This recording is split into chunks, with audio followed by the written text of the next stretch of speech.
Hey there.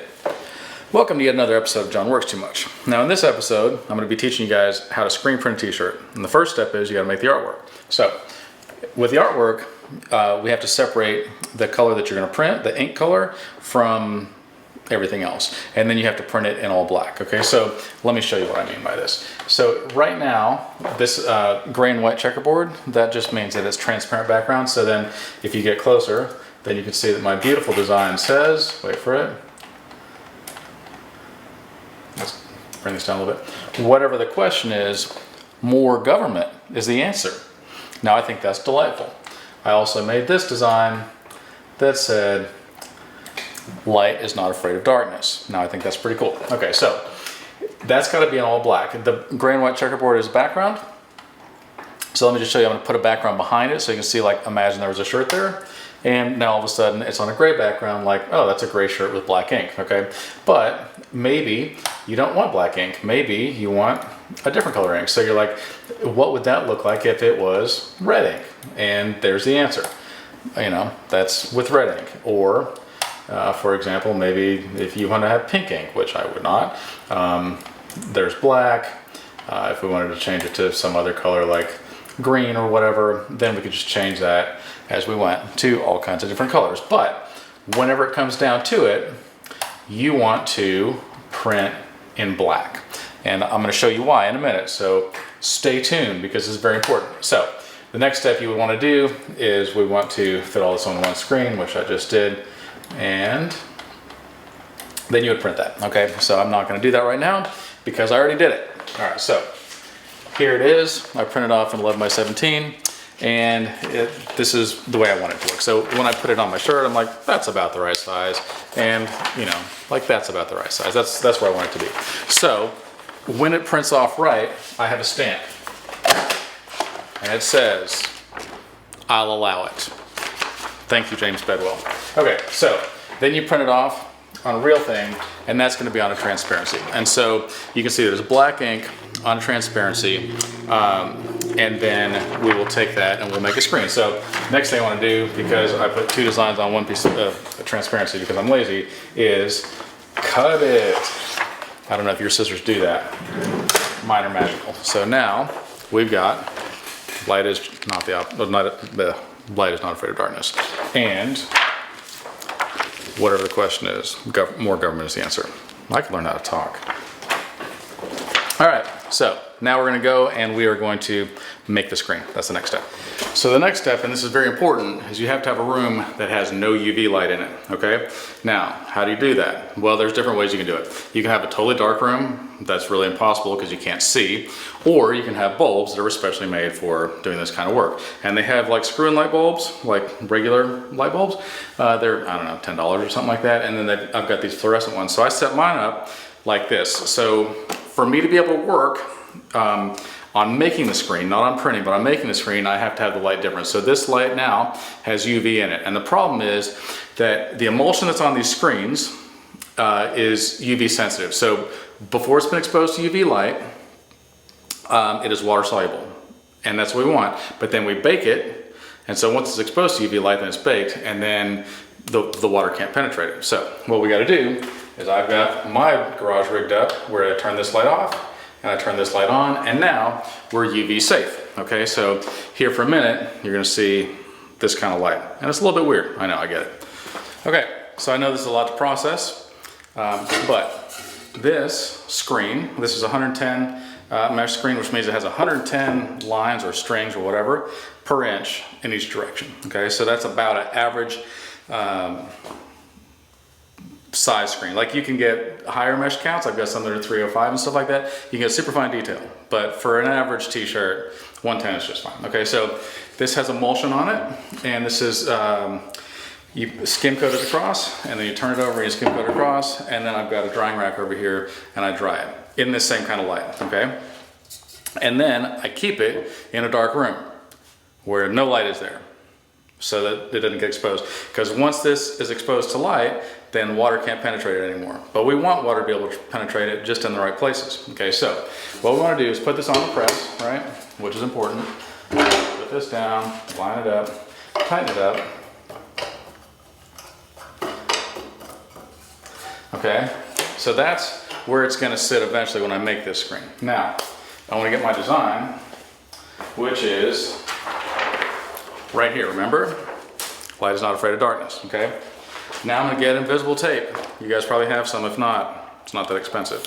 All the rest of the stuff is though, so, you know, pay attention. So I'm going to take some of this, I'm going to put on here.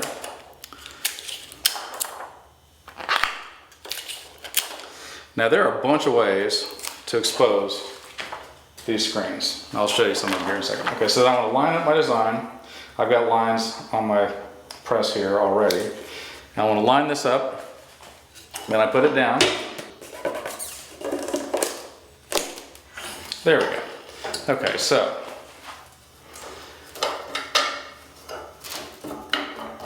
now it's stuck on the back of my screen, right? And this part will not expose, okay, where the tape is. So what I'm trying to do, I've got an exposure unit, I'll show you in a second. What I'm trying to do is I want all of this to be exposed, and so it's like baked. So then water and ink can't penetrate. But where this black is, where my design is, that will stay water soluble.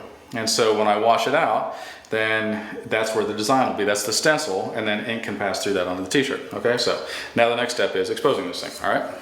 So the next step is you want to have an exposure unit of some kind, okay? Now this one, okay, so there's different ways to do it. The sun is a big UV light. I don't know if you knew that. It's full of UV light. So if you do this right, which is very difficult to do, you can take your stencil, tape it onto a thing, put it out in the sunlight for 10 minutes, come back out and wash it out, and it may work. I've never done that because, I don't know, I guess I've had money for too long. Anyway, I've had less great exposure units, but now I do like this exposure unit quite a bit. It's gonna suck down. There's a vacuum pump, it's gonna suck down tight. I've got this strap that goes in there so that it doesn't like suck too tight and it can get air everywhere out that it needs to. Then I'm gonna turn on the lamps and they're gonna expose from the bottom so that everything will be baked except for where the design is. So here's my dark area here. We're gonna take this and put it down in place. Put this thing like here, clamp it down, then we turn it on, okay? So this is gonna suck it down. You can tell what it's doing. Give it a second.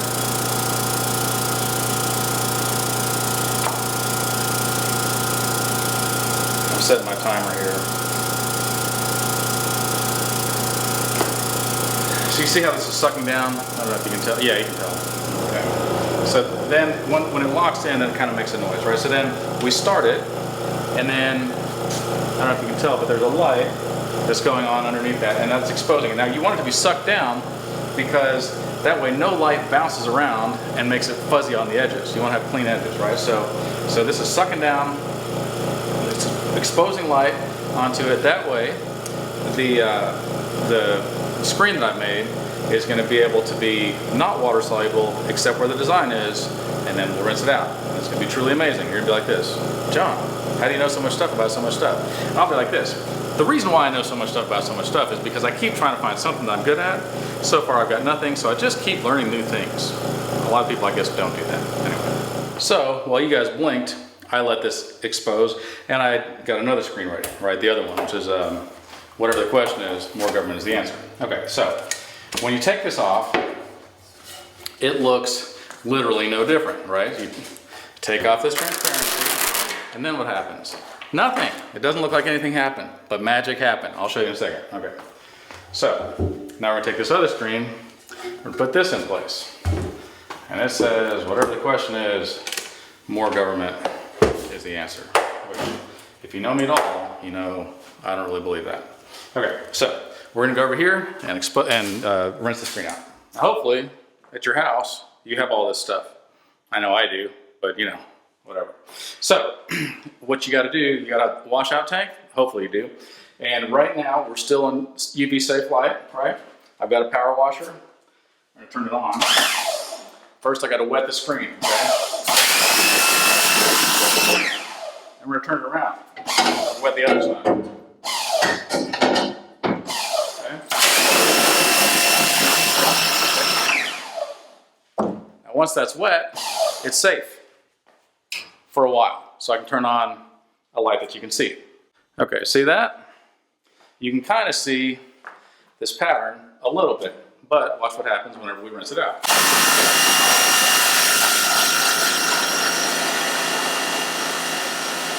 The part that was exposed, right? This has now been rinsed out. So ink can pass through where this design is. So next step is I need to put it on a drying rack and let it dry. All right, so your next question is going to be this. John, once you got a screen that you don't want anymore, how do you get rid of all that? I'll show you. Number A, you got an old screen, you've already used it. This has been sitting here for a while, probably a year. You wet it. You wet it again. Hopefully you got some emulsion remover. I do. Put emulsion remover all over it. You can also have a dip tank. I don't have one. Okay, so emulsion remover. Hopefully you got a scrub brush just for emulsion, which I do.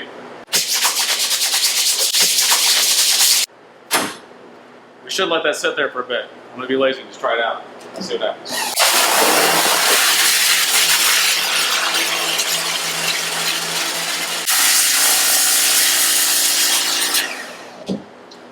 Okay, that was really boring. Thank God I sped up time for you. So, now you can tell I didn't get all the edges exactly because I'm being lazy for the video, but there's still like the ghost of the design, right? There's still some ink left in there. Hopefully, sitting around your house, you've got some ink remover, which I do. So I'm gonna spray that on there. Hopefully, you've got a separate scrub brush just for ink remover, which I do.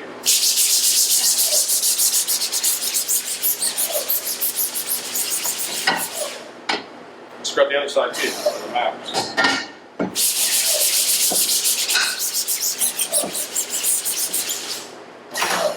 Hang it back so you can find it later when you want to know where it's at. Now, for the hard part, spray it out again. And I don't know if you can tell, but now all the design is gone, all the ink is gone. So, good job, me. Yay. Hope you learned something. Hopefully you got a drying rack that you made out of something that your friend found somewhere. I don't know what it was used for originally, but now it's a drying rack. So I got a fan hooked up to it, and that'll dry. And then once this is dry, then we are gonna make some t-shirts. How exciting! Huh, you guys are still here. Well, let me show you the next step. All right, so hopefully you got a screen printing press, and we wanna get the right station set up over here.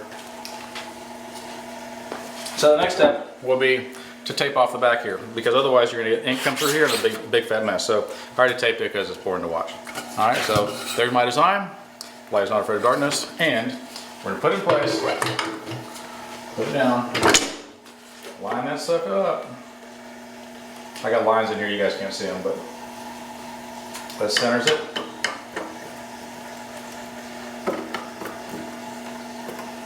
And then we want to get it lined up. So what we want is a little bit of a gap between the screen and the platen underneath it, okay? So I've got adjustments over here. I'm just gonna do it. It's boring to watch.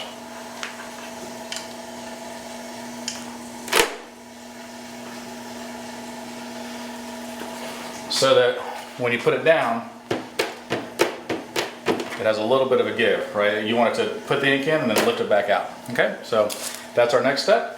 Then we want to put some ticky tack on there, some sticky, okay? Because otherwise, that's not good. So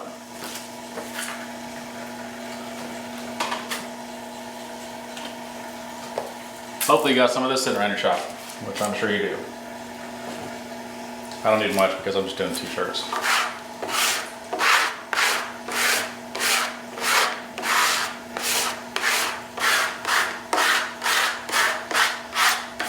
Yay, I did it.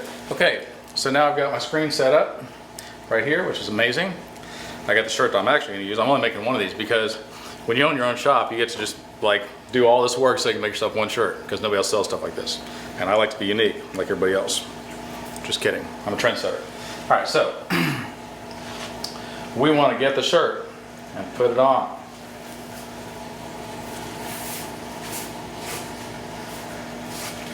Get it straight.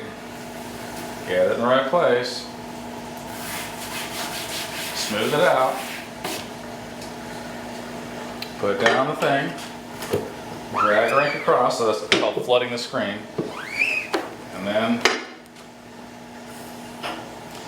that is beautiful. Boom. Light's not afraid of darkness. Now, let's put it through the machine, through the dryer.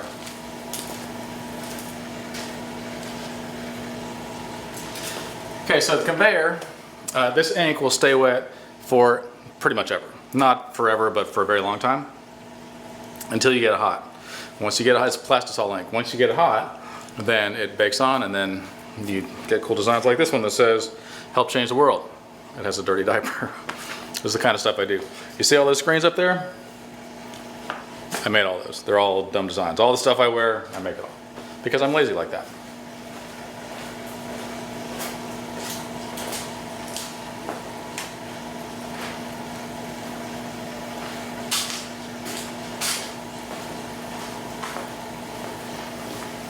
Boom. And it's all dry. Look at that. So one day you're gonna see me wearing this shirt in a video or around town or whatever, and you'll be like, "I watched you make that shirt from design to doing it." I'll be like this. "Yeah, you did. Cool. Still watching, huh? All right." So we're gonna put another shirt on here. I got a different design loaded up. And here comes the hard part. Ready? When people are like, "Oh, I'll help you out. I'll help you make your t-shirts or whatever." And I'm like, "Can you do all the stuff I already did?" Because that's the hard part. When it comes to putting the screen on them like this. Okay. Well, that's done. And moving on to the next one. And now my shirt says, whatever the question is, more government is the answer. We're gonna heat that sucker up.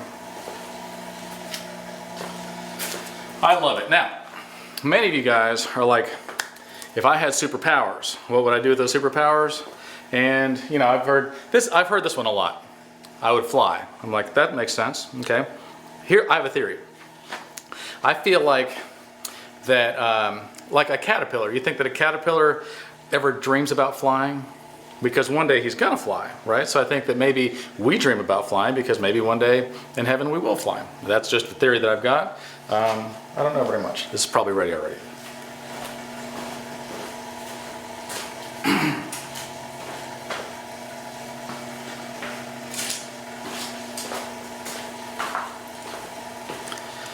And it is. So, I want one of my superhero powers. Now, I want a lot of superhero powers. I'm not gonna lie, okay?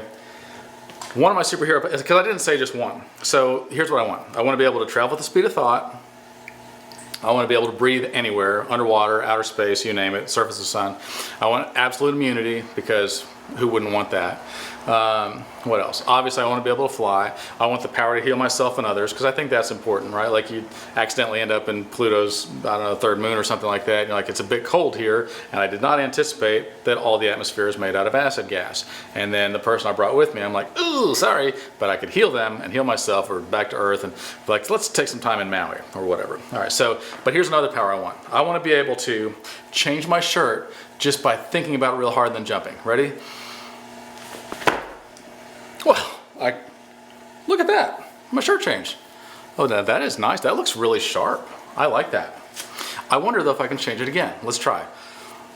Huh. Wow. Looks like I got some superhero powers after all. Now I just need to try flying. Well, I hope that video helped you guys out. Obviously, I want you to subscribe to my channel because, look, all these videos I've made, I haven't made a single dollar, okay? News flash. YouTube hasn't paid me any money. Facebook, Instagram, you name it. All these people haven't paid me a single dollar.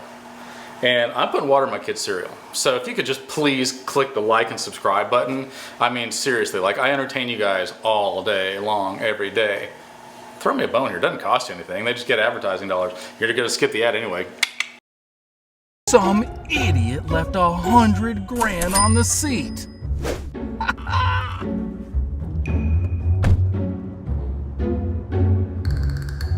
Donuts? I love donuts.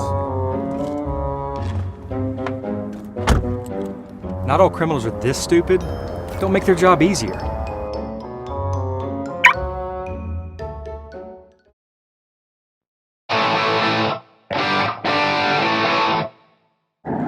I am too old for this shh sound that's coming off of this air conditioner over here. That's ridiculous. It hurts my ears. I don't know if it's tinnitus or what in the world.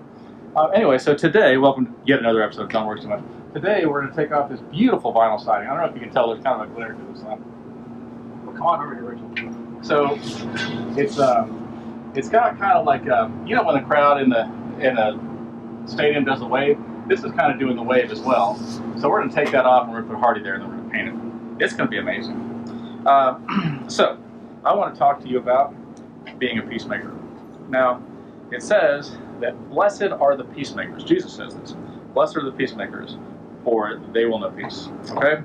And I know what you're thinking. I'm a peacemaker. And you're like, but are you? Are you really? Let me describe what that situation might look like. Maybe you got some of your friends, or a couple that's friends of yours, or I don't know, literally anything. And you're thinking to yourself, this person's telling me this bad thing about the other one. And that person's telling me this bad thing about the other one. Now, I could just go along with it and go, oh yeah, they're really terrible. Oh yeah, they're really terrible. Or, and hear me out on this, you make peace with them. You go, have you thought about this good thing? Have you thought about this good thing? And they're both like, you know, you're kind of right. And all of a sudden they're like, we've decided to reconcile our differences and we're going to be friends now. And we are going to make peace. Peacemakers. Somebody who comes in and makes peace, like reconciles people and relationships and all kinds of stuff. And blessed are those people because they will have peace. And blessed are we because we got a nice, cool sunshine coming down on us. There's you need to watch out. There's a big solar energy spill going on here today in Texas. And speaking of that, I just want to say that with the current world situation, I'm not going to mention any names because that'll get me flagged by everybody in social media. But with the current world situation, I feel like I'm on the Titanic and it's sinking. But I'm still playing the music like, nah, we're going to die anyway. What's the big deal? But then upon further reflection, I realized I'm not on a Titanic. I haven't hit an iceberg and we're not sinking. I'm on dry land and I'm in Texas and it's hot. And I just think, if this isn't the biggest overreaction that I've ever seen in my entire life. Anyway, oh, hey there. Yeah, so I just popped up here to tell you guys what we've been doing.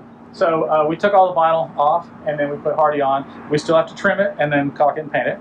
On the other side, we did the same thing. We'll probably show you that later, but it's basically identical. I realize you guys have been watching Family Feud or whatever it is you do instead of working. Congratulations. But this is the kind of stuff that we do. So I want to tell you about some pronouns that are really going to help you decipher who's in charge and who's not in charge. Okay? So if you go somewhere, any business, and a person there starts saying, my, blah, blah, blah, if they use I, my, and mine, okay? Those people are probably very low level. They're probably minimum wage workers, chances are. There's somebody that like they got hired and they're pretty much at the bottom of the totem pole and all their pride is, I maintain this aisle or part of, you know, in this big picture, I'm like this cog, but they're going to claim the whole thing as their own because that's where they are in life. No offense. If somebody at a business uses pronouns like we, our, and us, that usually means that person is in charge or they're the owner, right? Because if you're in charge, you don't have to make a claim on anything.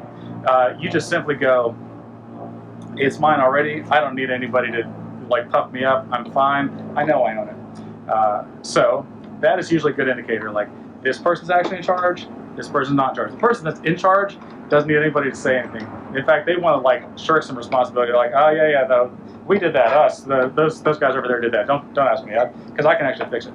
All right. So the second thing I want to talk to you guys about is I realize that I've got about 3 or 4 haters on Facebook. I mean, like every time I post something about you know what or you know what, you guys are right there. Boom! Let me tell you how bad you are and how wrong you are. And I'm gonna be honest with you. I don't really read your posts because I don't have that much time. You guys always do this like, oh, look at all this proof that I'm right and you're wrong. I'm like, I don't care. I'm not gonna read it. But I'll tell you what you do, okay? If I posted about the thing that we're not supposed to talk about, the thing which will not be named, then if you guys didn't jump on there and hate on me, there'd be about 3 or 4 people, maybe 50 or 100, I don't know, whatever it is. An amount of people would like it, and they would move on with their day. They already agree with me, okay? Nothing is going to change. They already agree with me. But you jump on there and tell me how it's going to be, and you know what you do? You boost that. And then everybody gets all stirred up, and then they're all like, oh, let's take a look at this. And they're reading the comments, eat popcorn and stuff. And so thank you for entertaining the people that are on my Facebook. I don't lose any sleep over it. It doesn't upset me. I still love you just the same. I mean, I think we can agree to disagree. Like, nothing I say is going to change your mind, and I promise you, nothing you say is going to change my mind. So you could just leave it alone, but it's more entertaining if you don't. So we're going to do our part to solve world hunger, and we're going to go eat some lunch. So I just want to apologize because this is the second to the last video of the day, but my camera op has to go shoot the next Star Wars movie, so I'll have to do the last one as a selfie. So I just want to apologize for my horrible camera work before it even happens. Now, we got all the Hardie siding up, we got all the trim up, we caulked all the nail holes and all the seams. That's important. I'm about to spray paint. It will take moments, but my camera op has to go shoot the next Star Wars movie. So, congratulations. Now, I want you to know that you cannot be offended by everything and be happy. You can be offended by everything. I know a lot of you are. Trust me, I know a lot of you are. But you can't be offended by everything and be happy. It's time, probably in your life, to be like, you know what? I'm going to let this one go. You see it coming, you're like, ooh, triggered. Stop yourself and just be like, I'm going to let it pass on by. And I'm going to choose to be happy. It's not so hard. Trust me, I do it all the time. But I find so many people that are like, I need to criticize you and tell you what you're doing wrong. I'm like, buddy, you think I don't know what I'm doing wrong? I got a laundry list of things I know I'm doing wrong. My life is not perfect. I could go on and on and on for months, maybe years, perhaps the rest of my life, just telling you all the things I've done wrong and am doing wrong and will continue to do wrong. I'm sorry, I'm not perfect. So if you want to make yourself miserable, keep criticizing everything I do. If you want to be happy, just like let it go and go, you know, he's kind of an idiot. I know that. I know I'm kind of an idiot. I'm really an idiot. So let it fly. You know, it's not that big of a deal. All right, I'm going to paint. Have fun at your Star Wars movie. All right, so my camera op had to go and work on the new Star Wars movie, and I am so happy for them. But I did get a camera op from the new Matrix movie, and thank you so much for helping me with this. It's definitely not my selfie arm doing this. So this is the other side of the house I showed you. I told you I'd tell you about. So it has now got Hardie on it, and then this is the before picture. See, beautiful, or is it? It's hard to say. It looks way better now. Let's go to the other side, quick. This camera op is amazing. There's the other side. So, yeah, we did that too. All right, what do you guys want to talk about? Anything? No? Just like chilling and stuff? I can respect that. I spent a good portion of my life just chilling. Like, well, maybe not a good portion. Some. Maybe not some. People ask me if I sleep. I'm like, I don't know. Sometimes my eyes close when I sneeze.